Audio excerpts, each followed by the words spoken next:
May mga bagay talaga tayong ginagawa na para sa ating kasiyahan.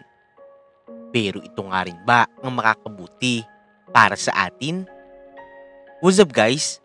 Sabay-sabay nating pakinggan ang kwento ng buhay ng lalaking si Romel.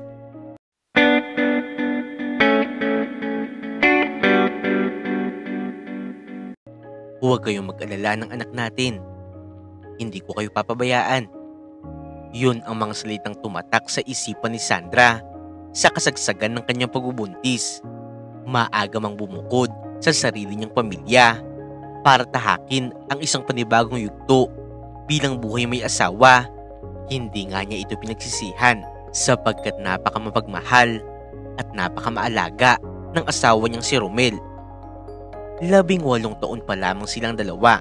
Dala-dala na nga kaagad nila ang isang pinakamabigat na responsibilidad, bunga ng maagang pag-aasawa. High school lamang ang natapos ni Sandra, samantalang si Romel naman hindi na rin kinayang pagsabayin ang pag-aaral at pagtatrabaho. Nanghihinayang man dahil nakapasok na nga siya sa isang malaking universidad. Hindi na nga niya ito pinagpatuloy, alang-alang sa kanyang magiging anak. Romel, nag-away na naman ba kayo ni Tita Cora? Tanong ni Sandra habang maingat na hinihimas ang kanyang tiyan. Mag-aanim na buwan na nga ito at nahihirapan na nga rin siya kumilos sa bahay. Kaya't kahit na pagod na nga sa trabaho, minsan ay asawa pa nga rin niya ang nag-aasikaso ng mga gawaing bahay. Huwag mo na yung pakaisipin pa, mahal. Mas mahalaga na pagtuunan mo ng pansin ang magiging anak natin. Sagot ni Romel habang gumagayak ito sa trabaho. Naiintindihan ko rin naman ang pinupunto ni tita eh. Noon pa man, gustong-gusto talaga niya na makatapos ka ng kolehiyo at maging isang pulis. Alam mo Romel, nalulungkot lang din ako sa tuwing iniisip ko na mahihirapan ka ng abutin ng mga pangarap mo dahil sa amin na magiging anak mo. Malungkot na sabi ni Sandra. Hindi ba mahal? Kahit naman pamilya mo, galit na galit din dahil hindi ka na makakatungtong sa kolehiyo. Pareho lang tayo nagsasakripisyo para sa anak natin. Napangiti naman si Sandra dahil sa sinabi ni Romel. Noon pa man, malawak na nga rin ang pangunawa ni Romel. Yun ang isa sa mga katangian na labis nga niya nagustuhan sa kanyang asawa. Bukod sa masipag, hindi nga rin siya na ito pinapabayaan. Sa katunayan, noon pa man, kapag kinukulang nga si Sandra sa pambayad sa kanyang eskwelahan, si Romel na nga ang sumasalos sa kanya. Dumagdag na rin siguro ang labis na pangungulila ni Sandra sa kanyang ama, kung kaya't noong dumating sa kanyang buhay si Romel, hindi na nga siya nagdalawang isip pa na ibigay dito ang kanyang buong tiwala. Sa mga sumunod na araw, ay bumisita nga kay Sandra ang isa sa kanyang mga pinsan. Katulad nga niya, maaga nga rin nabuntis si Nadia at nakapag-asawa. Sa ngayon, 2 na nga ang anak nito at ang panganay niya ay pumapasok na sa elementarya. Naririnig nga rin niya sa mga kapitbahay kung gaano karaming bisyo ang asawa ni Nadia. Kabilang na nga doon ang pag-iinom at paninigarilyo. Napakswerte mo naman sa asawa mo, Sandra. Hindi kanya binibigyan ng sakit sa ulo. Sambit sa kanya ng pinsan niyang si Nadia. Bigla rin namang napaisip si Sandra kung gaano nga ba siya kaswerte sa asawa niyang si Romel. Pagkatapos kasi ng trabaho nito, agad na nga itong umuwi sa kanilang bahay para alagaan siya sa kanyang pagbubuntis. Ikaw naman kasi Nadia eh, bakit ba kasi hindi ka nila makipaghiwalay sa batugan mong asawa? Wala rin naman siyang trabaho at magiging pabigat lang siya sa'yo. Suwestyon ni Sandra sa kanyang pinsan. Hindi naman kasi yung ganun kadali, Sandra. Sandaling napahinto ang pinsan niyang si Nadia na parang mayroong malalim na iniisip. Noong 1 linggo lang din kasi, nalaman ko na tampulan ng tukso ang mga anak ko. Paano pa kung mawawalan sila ng ama? Ayokong lumaki ang mga anak ko sa pangungutya ng ibang tao. Kahit na mahirap, titiisin ko na lamang alang-alang sa pamilya ko. Nadia, marami pa naman diyang ibang lalaki. Katulad na lamang ni Romel. Maganda at maalaga ka naman eh. Sigurado ako, makakahanap ka pa naman sa matinong asawa. Makakatuwang mo sa pagpapalaki ng mga anak mo. Naluluha namang uminom ng tubig itong si Nadia. Mahal na mahal ko pa rin ang asawa ko kahit na ganito ang mga nangyayari sa amin. Huwag kang mag-alala, Sandra. Kakayanin ko naman. Makakaraos din kami. Naputol lamang ang usapan ng magpinsan noong dumating na nga dito si Romel mula sa kanyang trabaho. Kaagad na nagpaalam si Nadia para umalis. Samantalang si Sandra naman, inaghanda na rin ng makakain nilang mag-asawa. O mahal, kamusta naman ang trabaho mo? Bakit mukhang napakasaya mo ngayon? Malambing na tanong ni Sandra habang nagsasandok ng kanin. Sa sobrang abala niya sa pagkaasikaso sa kanyang asawa, huli na noong mapansin niya ang dalang bulaklak ni Romel. Halos maiyak nga si Sandra sa tuwa noong maalala niya kung anong okasyon ngayon. Kung hindi dahil lamang sa regalo ng kanyang asawa, tuloy na nga niya makakalimutan na kaarawan niya pala ngayon.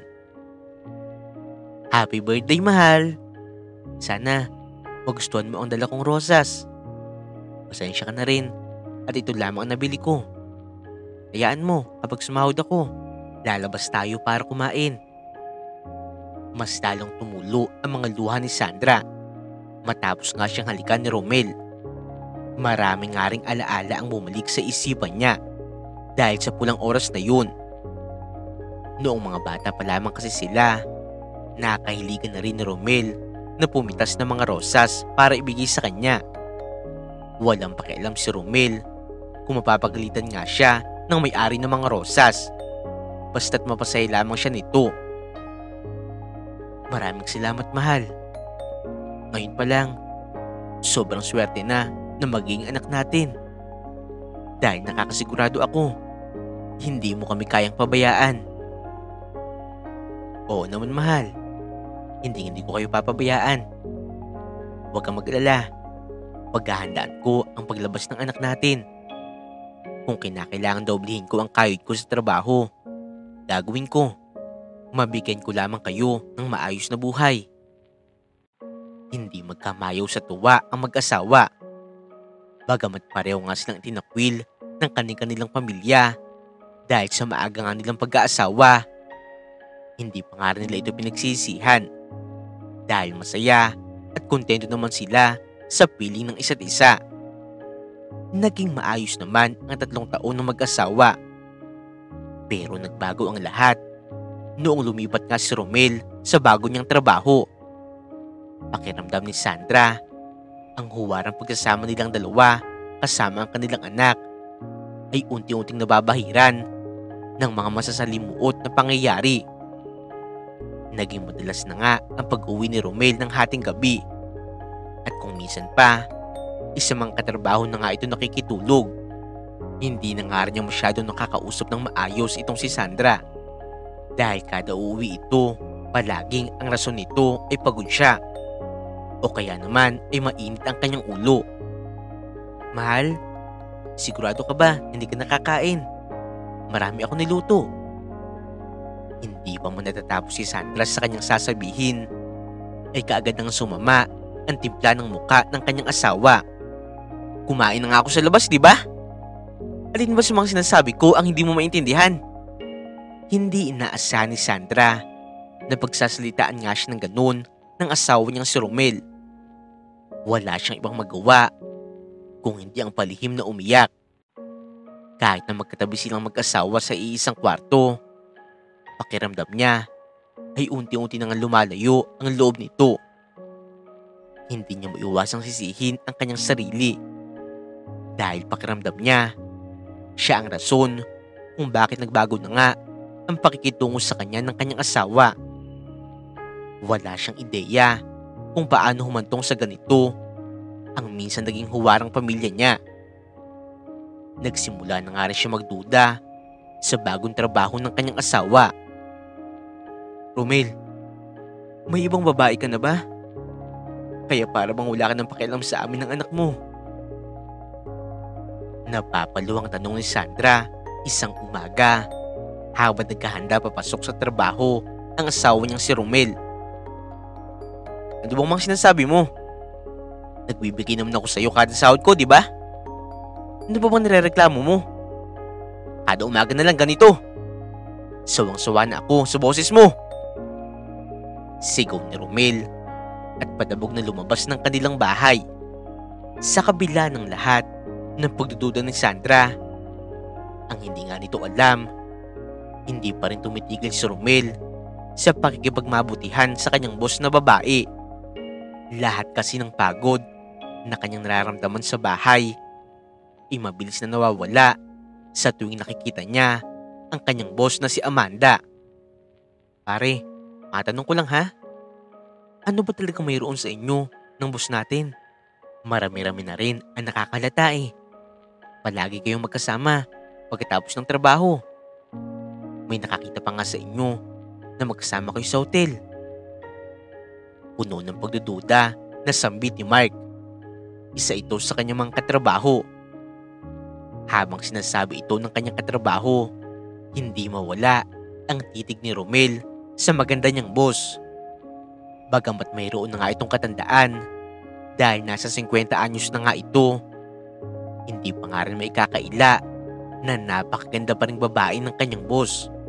Napakaputi at napakakinis nga kasi ng mukha nito. Halatang halata na napakamaalaga sa kanyang sarili. Pare, sa atin lang ito ha. Alam ko mali, pero hindi ko alam eh.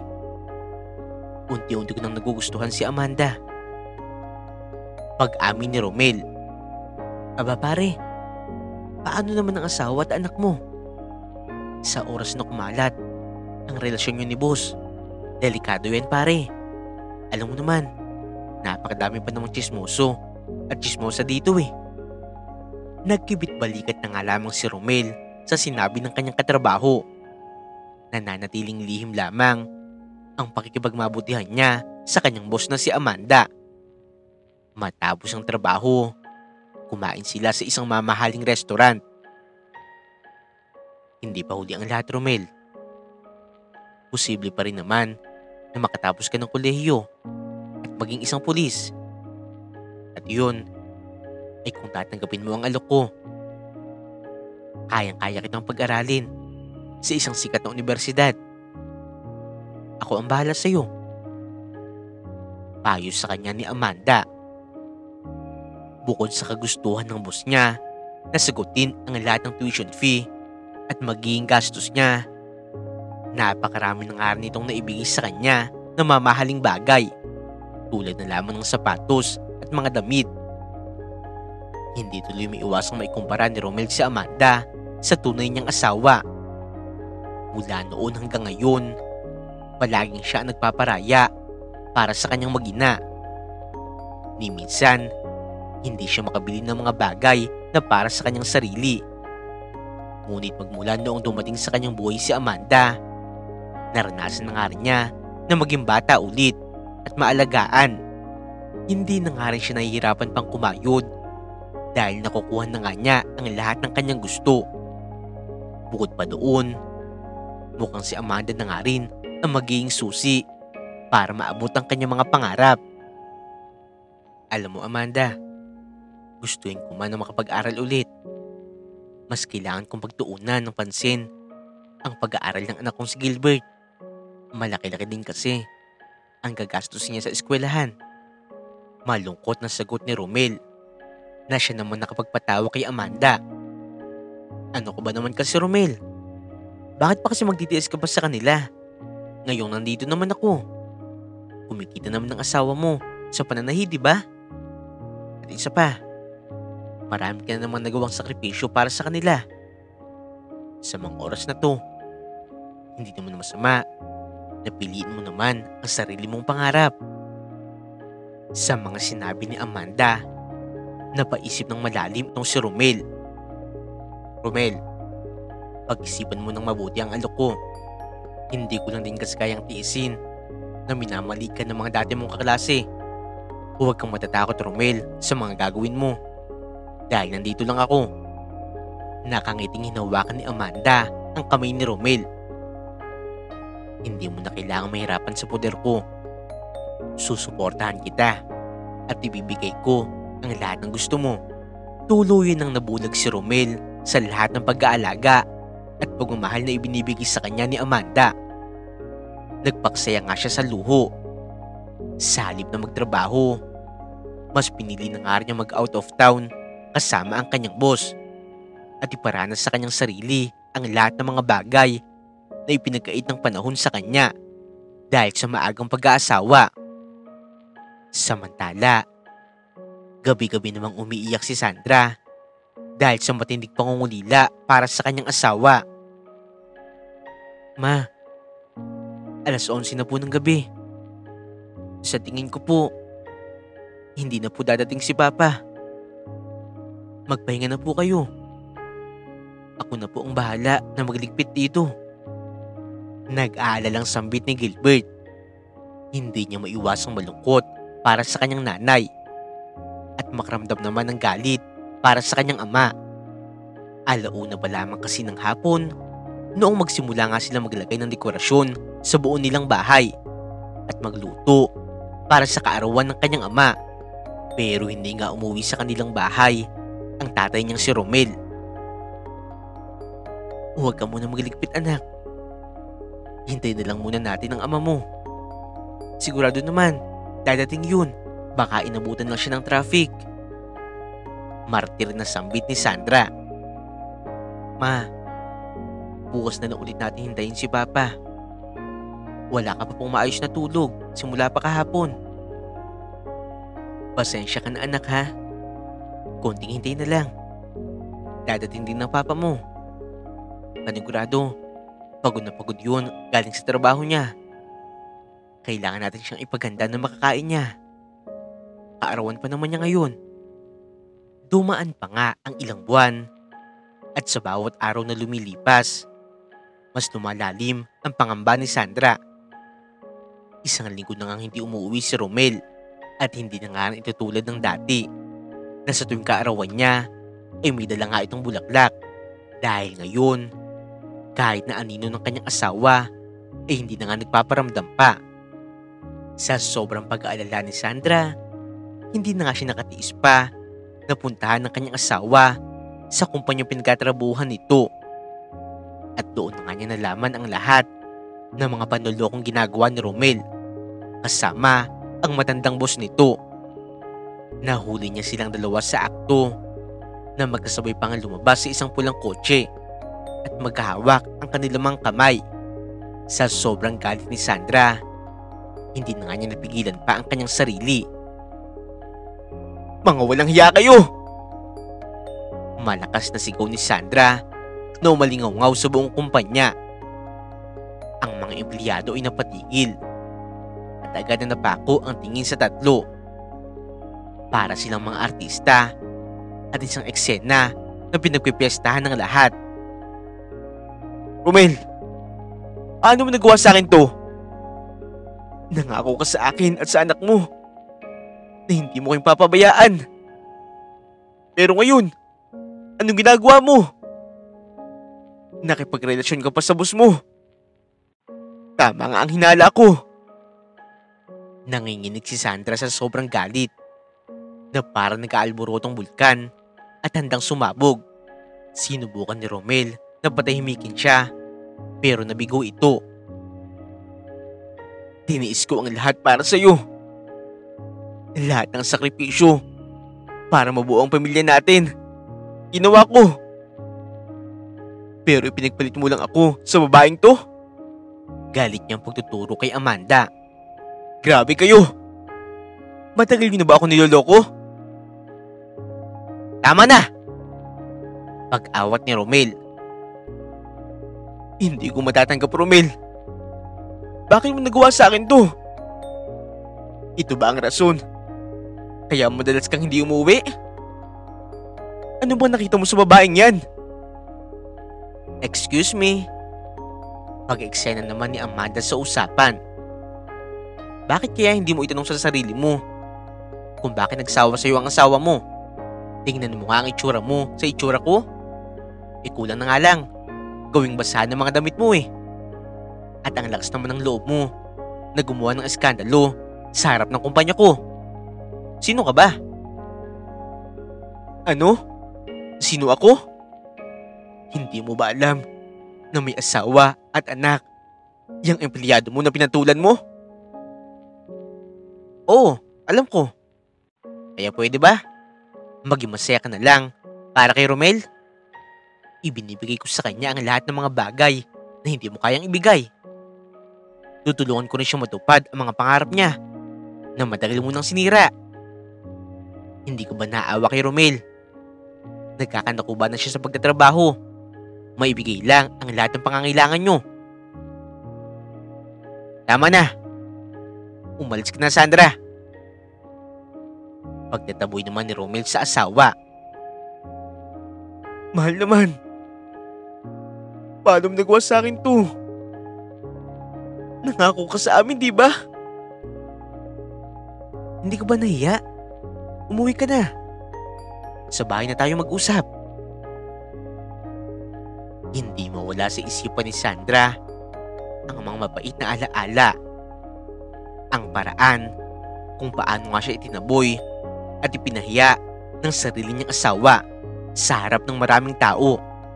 Para bang pinagsakaloban siya ng langit at lupa sa mga sandaling yun.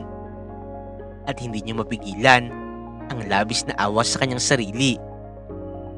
Pero sa kabila ng lahat ng sakit at pagtataksil, mahal na mahal pa rin niya si Romel. Mahal na mahal niya ito nang higit pa sa kanyang sarili. Kaya't kahit labis nga siya nasaktan, hindi niya magawang bitawan ang kanilang pagsasama. Pagka-uwi ni Romel mula sa kumpanya, ginawa ni Sandra ang lahat ng kanyang makakaya para pigilan si Romel na umalis. Nakiusap siya, umiyak, at sinubukang magpatawad. Alang-alang sa kanilang pamilya at sa kanilang anak na si Gilbert. Pero sa kabila ng lahat ng kanyang pagsisikap, huli na ang lahat. Desidido na si Romel sa kanyang desisyon. Umalis na nga ito sa kanilang tahanan, bit-bit ang lahat ng kanyang mga gamit. Isang gabi, habang umiiyak si Sandra sa kanyang silid, biglang pumasok si Gilbert. Bugto ang mga mata nito at halatang kakaiyak lamang nito. Ma, totoo ba? Hindi na uuwi si Papa? Sumama na ba talaga siya sa babae niya? Hindi na ba tayo mahal ni Papa? Tanong ni Gilbert habang walang tigil sa pagpatak sa kanyang mga luha. Ang mga salitang iyon ay parang mga karayom na tumutusok sa puso ni Sandra. Hindi niya alam kung paano ipapaliwanag sa kanyang anak kung gaano kakomplikado ang kalagayan nila ngayon. Pilit nang umindi si Sandra at ipinakita sa harap ng kanyang anak kung gaano siya katatag bilang isang nanay. Lumuhod siya at niyakap si Gilbert ng mahigpit. Pinipilit itago ang mga luha na nais bumagsak mula sa kanyang mga mata. Huwag kang mag-alala, anak. Bulong niya. Nandito si Mama. Hindi kayo iwan ni Mama. Magkasama tayo. At hindi ka mawawalan ng pamilya. Mahal na mahal kita, Gilbert. At gagawin ko ang lahat para mapanatili tayong buo. Kahit wala na si Papa. Napatitig si Gilbert sa kanyang nanay. Tila naghahanap ng kasiguraduhan. Pero bakit, Ma? Bakit tayo iniwan ni Papa? Huminga ng malalim si Sandra. Pilit na iniipon ang lakas ng loob para sa kanyang sasabihin. Minsan talaga anak, may mga bagay sa buhay na hindi natin kayang kontrolin. Mahal tayo ni Papa. Pero may mga pagkakataon na nagkakamali ang mga tao. Hindi naman ibig sabihin na hindi na tayo mahal ni Papa. Pero kahit na ganito, nandito pa rin naman ako eh. Nandito si Mama. At tayo ang magiging lakas ng isa't isa. Sa pinakamalaking dagok na yun sa kanilang buhay, si Sandra at ang kanyang anak lamang ang naging magkasangga. Naging mahirap para sa mag-ina ang pagsisimula ulit. Ngayong wala na si Romel sa buhay nila. Subalit ginawa nila ang lahat para makausad. Kung ano-anong trabaho ang pinasok ni Sandra para lamang maibigay ang pangangailangan ng kanyang anak. Samantala, sila Romel at Amanda ipabalik-balik naman sa labas at loob ng bansa. Wala silang pakialam sa kung anuman ang sasabihin ng ibang tao tungkol sa kanila.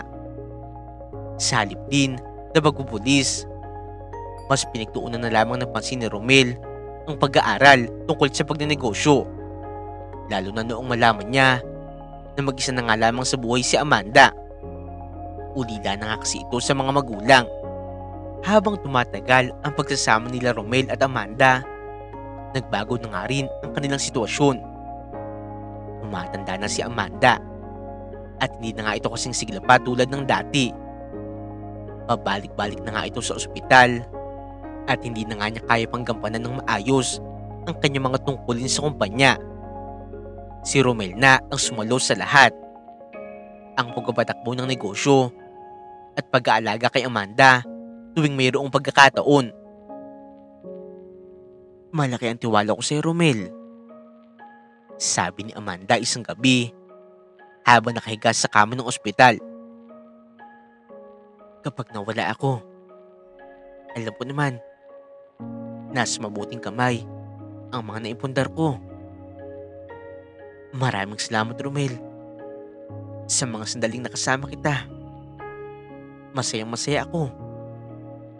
Sa pagkawala ni Amanda, napunta na nga kay Romel ang lahat ng mga ari-arian ng matanda, lalong-lalo na ang kanyang kumpanya.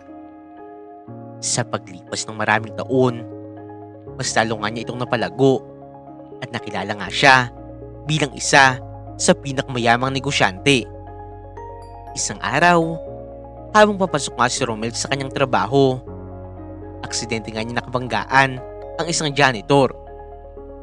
Naku sir, pasensya na po kayo. Hindi ko po sinasadya. Habang kaharap niya ang janitor, hindi niya maiwasang mapatitig dito dahil sa kakaibang klaseng koneksyon na nararamdaman niya. Napakabata pa ng janitor at sa tuwing nakatitig siya dito, para bang mayroon siyang naaalala. Matapos ang napakahabang panahon, nakaramdam nga si Romel ng matinding pangungulila sa kanyang anak na lalaki na kanyang iniwan noon. At dahil hindi mawala ng janitor na ito sa kanyang isipan, kinabukasan lamang din, inimbita nga niya ang janitor na ito na kumain sa labas. Naku sir, nakakaya naman po. Bakit niyo po ako sinama dito? Masyado pong mamahalin ang restaurant na ito. Kulang na kulang pa po ang isang buwan kong sahod bilang pambayad dito. Nahihiyang sambit ang janitor. Huwag mo na akong tawagin sir, dahil hindi ko naman gusto na magmukhang matanda. Romel na lang. Isipin mo na lamang, magkaedad lamang tayo. Napakamot naman ng janitor sa kanyang ulo. Masyado lang po ako nahihiya eh. Pero kung yun po ang gusto nyo, ayos lang naman po sa akin. Abel nga po pala ang pangalan ko. Napangiti naman si Romel. Kahapon lamang kita nakita. Kailan ka nagsimula magtrabaho? Mukhang napakabata mo pa ha. 18 years old pa lamang po ako at nagsimula po ako magtrabaho sa inyo Noong 1 linggo lang po. Masyado ko pang bata para magbanat ng buto. Mahirap ang trabaho mo. Janitor pa. Ano bang pinagkakaabalan sa buhay ng mga magulang mo? Si Papa po, isa po siyang company driver. Si Mama naman po, home tutor po siya. Sakto lang naman po ang sinasahod nila para sa pamilya namin. Kung sakto naman pala ang sinasahod nila, bakit nagtatrabaho ka pa? Hindi ba dapat mas pinagtutuunan mo ng pansin ang pag-aaral mo? Bakasyon po kasi namin ngayon. Hindi rin po alam nila Mama at Papa na nagtatrabaho ako. Hindi rin naman po magtatagal at magre-resign na rin po ako. Gusto ko lang po talagang bilhan ng regalo sila Lola at ang bunso kong kapatid. Hindi may iwasang humanga ni Romel sapagkat sa murang edad pa lamang, hindi matatawaran ang pagpapahalaga ni Abel para sa pamilya niya. Sa paglipas ng mga araw, mas talong naging malapit ang loob nila sa isa't isa. Matinding puwang sa puso ang nararamdaman ni Romel at napupunan nga ito sa tuwing kumakain siya sa labas kasama ni Abel. Naging matalik nga rin silang magkaibigan. May gusto ko bang bilhin para sa sarili mo? Mabilis namang umiling si Abel. Hindi na po kailangan. Masyado na po kayong mabait sa akin. Ano bang balak mong bilhin sa unang sweldo mo? Nakabili na po ako ng sapatos para sa kapatid ko. Bukas naman po, bibili naman po ako ng bulaklak para kay Lola. Kaagad ng tigilan si Romel noong bigla nga siyang mayroong naalala. Anong klaseng bulaklak naman? Nagtatakang tanong nito. Mga pulang rosas po sana. Mula po kasi noon hanggang ngayon. Paborito na po ito ni Lola sa tuwing birthday niya. Marami na po siyang nagawang sakripisyo para maitaguyod kami. Lalong-lalo na po si Papa. Kaya't gusto ko po talagang suklian ang lahat ng yun. Bigla naman nangilid ang mga luha ni Romel matapos niya itong marinig mula kay Abel. Parang isang sirang plaka na paulit-ulit nagpe-play sa kanyang utak. Biglang bumalik sa kanya ang mga alaala ng dati niyang asawa. Katulad ng lola ni Abel, mahilig nga rin ito sa pulang rosas. Kahit nangalantang-lanta na ang mga bulaklak na yun, itinatabi niya pa ito bilang isang magandang alaala. Abel, may litrato ka ba ng lola mo? Opo naman. Masayang sagot ni Abel. At pagkatapos ay hinugot niya ang isang picture sa kanyang wallet. Ito po ang picture ni Lola. Kasama na rin po dyan si tatay. Napako si Romel sa kanyang kinatatayuan noong makita niya kung sino ang nasa litrato. Sa sobrang mapaglaro ng tadhana, hindi niya inaasahan na si Abel ang magbibigay sa kanya ng koneksyon sa pamilya na matagal na nga niyang inabandona. Sir, bakit po kayo umiiyak? Naalala niyo po ba ang namatay niyong asawa? Inosenteng tanong ni Abel. Sa pagkakataong yun, walang nagawa si Romel kung hindi ang yakapin ang walang kaalam-alam na binata. Masyado na nga siya napamahal dito at natatakot na nga siya sa mga posibleng mangyari. Sa oras na malaman ni Abel ang totoong pagkatao niya, hindi malabong magalit ito sa kanya. Huwag ka na pong malungkot, Sir Romel. Kung gusto niyo po, sir, pumunta po kayo bukas sa karawan ni Lola Sandra at ng bunso kong kapatid. Panigurado po, matutuwa sila dahil nag-imbita po ako ng kaibigan. Buong gabing hindi makapaniwala si Romel sa lahat ng kanyang mga nalaman. Huli na noong mapagtanto niya na ang kakaibang koneksyon ng kanyang naramdaman kay Abel noong una nilang pagkikita ay lukso pala ng dugo. Sa isip ni Romel, ito na marahil ang paraan ng Diyos upang suportahang muli ang pamilya na kanyang matagal nang iniwan. Kinabukasan, maaga siyang naghanda. Isinuot ni Romel ang pinakamaganda niyang polo at mamahaling alahas. Hindi niya gustong mapahiya sa kanyang anak at sa kanyang dating asawa. Ginamit nga rin niya ang pinakamahal niyang kotse at bumili ng mamahaling alahas bilang pagregalo sa dati niyang asawa. Noong makarating siya sa address ng bahay na ibinigay sa kanya ni Abel, doon niya rin napagtanto kung gaano kalayo ang estado ng buhay niya at ang dati niyang pamilya. Napakaliit lamang ng tinitirhan nila ngayon. Kung tutuusin, mas malaki pa ang kwarto niya kumpara sa buong bahay ng dati niyang asawa. Ramdam ni Romel ang matinding kaba habang naglalakad papalapit sa pinto. Hindi pa siya tuloy nakakapasok sa loob. Rinig na nga niya kung gaano kaingay ang kabuuan ng bahay. Masayang nagkakantahan at nagsasayawan ang buong pamilya. Biglang napaisip si Romel. Sa mahabang panahon na namuhay siya sa karangyaan, hindi na nga niya naranasan ang sayang dulot ng pagkakaroon ng isang pamilya.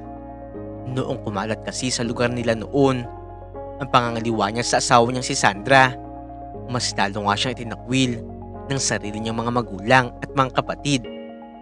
Pati na ang mga malalapit niyang katrabaho, inilayuan na nga siya. Wala siyang ibang malapitan kung hindi si Amanda. Pero noong mawala na rin ito, ay doon na nga niya mas lalong naramdaman ang pagiging mag-isa. Lola, sakto po. Nandito na po pala ang kaibigan ko na matagal ko na kinukwento sa inyo. Habang nakadungo si Romel sa bintana, hindi nga niya inaasahan na nakikita pala siya ni Abel. Mabilis na nakalapit sa kanya ang binata at dinala nga siya papasok sa loob. Ang napakaingay na kantahan at sayawan, mabilis na palitan ng isang nakakabinging katahimikan. Tumagal nga ito ng ilang segundo bago tuloy mapagtanto ng buong pamilya ni Abel kung sino ang nasa harapan nila ngayon. Anong ginagawa mo dito? Nagulat ang lahat sa sigaw ni Gilbert. Ang lakas din naman ng loob mo na magpakita pa ngayon sa harapan namin. Pagkatapos ng lahat ng ginawa mo sa amin ni Mama. Anak. Isang salita lamang yun, pero hirap na hirap si Romel na banggitin. Tuloy-tuloy ang pagbuhos ng mga luha mula sa mga mata ni Sandra. Hindi niya magawang makapagsalita sapagkat hindi siya makapaniwala na matapos ang napakahabang panahon, muli magpapakita sa kanya ang kanyang asawa. Sa tindig at ayos niya ngayon, nasisigurado ni Sandra na mukhang walang pinagsisihan si Romel sa ginawa niyang kasalanan noon. Matagal na nga siyang walang balita sa dati niyang asawa, pero alam niya kung gaano karangya ang buhay na tinatamasa niya ngayon. Ano? Anak? Saan ka ba kumukuha ng lakas ng loob para sabihin niyan sa akin ngayon? Wala kang alam sa lahat ng hirap na dinanas namin noon ni Mama. Umabot pa sa punto na pinalayas kami sa inuupahang bahay namin at nagpakalat-kalat kami sa kalye para lamang makahanap ng makakain. Samantalang ikaw, anong ginagawa mo? Bali-balita na iba't ibang bansa ang pinupuntahan mo at nagpapakasasa ka sa pera. Iniwan mo ang lahat ng responsibilidad kay Mama. Mag-isa niya akong itinaguyod, kaya wala kang karapatan na maging parte ng pamilyang to. Anak, tama na. Suway nga sa kanya ng kanyang nanay na si Sandra bago ito lumingon kay Romel. Umalis ka na, Romel. Hindi ka namin kailangan dito ngayon. Bagamat napakabigat ng dibdib, sinubukan pa nga rin ni Romel na magsalita. Gusto kong humingi ng tawad sa lahat ng mga nangyari. Gusto kong bumawi sa inyo. Ibibigay ko ang lahat ng pera mansyon at ari-arian ko. Kung tatanggapin niyo lang ako ulit. Anak, hayaan mo ako magsimula ulit. Hayaan niyo ako ng nanay mo na makabalik ulit sa buhay niyo. Wala ka nang babalikan pa. Huli na ang lahat, Romel. 3 taon magmula noong umalis ka. Nakapagsawa ulit ako. At nag-anak kami ng 3. Masayang-masaya na ako sa lumalaking pamilya namin. Dahil alam ko, pinuno ko sila ng pagmamahal at pagkalinga. Lumuhod si Romel sa harapan ni Sandra at nang makaawa. Hindi mo ba naaalala ang pangarap natin noon, Sandra?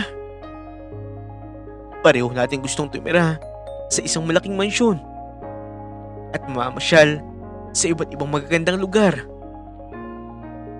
Ito na ang magandang pagkakataong yun. Dahil ngayon, kayang-kaya ko nang ibigay ang lahat ng gusto mo. Ang lahat ng gusto nyo. Wala ka ng lugar sa pamamahay na ito, Romel. Mabuti pa, umalis ka na. Papalapit na ang asawa ko. Hindi ko gusto na magpiyesta na naman tayo ng mga kapitbahay natin. Ayoko nang maudit ang mga nangyari noon dahil sa'yo. Sobrang sakit para kay Romel na ipagtabuyan siya ngayon ng sarili niyang pamilya. Mas lalo pang kumirot ang kanyang puso noong makita niya ang isang paparating na matandang lalaki na may dalang isang bungkus ng pulang rosas. Bigla siyang napuno ng pagsisisi. Parang noon lang, siya ang nagbibigay ng bulaklak na yun para kay Sandra. Pero ngayon, ibang lalaki na. Pakiusap, Romel. Umalis ka na. Hindi namin kailangan ng pera mo. Basta buo ang pamilya namin. Masayang-masaya na kami. Wala na kaming ibang mahiling pa. Buo ang loob na sambit ni Sandra. Iyon ang huling mga salita na tumatak sa isipan ni Romel. Sa halip na kausapin at damayan siya ni Abel, umiwas na nga rin ang binata sa kanya. At hindi na nga muling nagpakita pa. Hindi tumigil sa pagpatak ang mga luha ni Romel habang pabalik nga siya ng kanyang mansyon. Kung kani-kanina lamang ay punong-puno ng tawanan, sayawan at kantahan ang maliit na bahay ng dati niyang asawa na si Sandra. Ngayon naman ay kabaliktaran na ang nangyari. Isang nakakabinging katahimikan ang sumulubong sa kanya sa kanyang mansyon. Napatigil siya sa harap ng isang malaking salamin. At sa unang pagkakataon, sa matagal na panahon, nakita niya ang kabuuan ng kanyang sarili. Hindi lamang ang kanyang anyo, kung hindi ang tunay na kalagayan ng kanyang puso. Sa kabila ng lahat ng marangayang kasuotan at mamahaling mga gamit, kitang-kita niya ang lungkot sa sariling mga mata.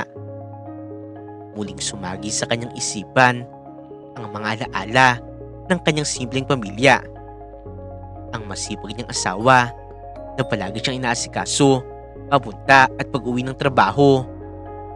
Ang mga halakhak sa pagkainan, ang masunuri niyang anak, at ang iba pang masayang alaala na kahit kailan hindi kayang tumbasan ng kahit anong salapi.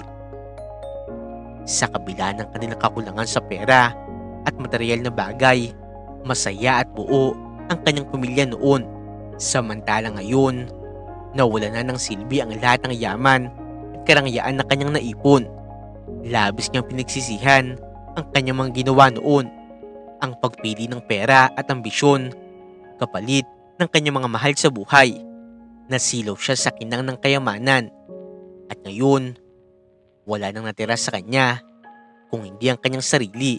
Naging mag-isa at malungkot na lamang siya sa buhay. Dito na nga po nagtatapos ang kwento ni Romel.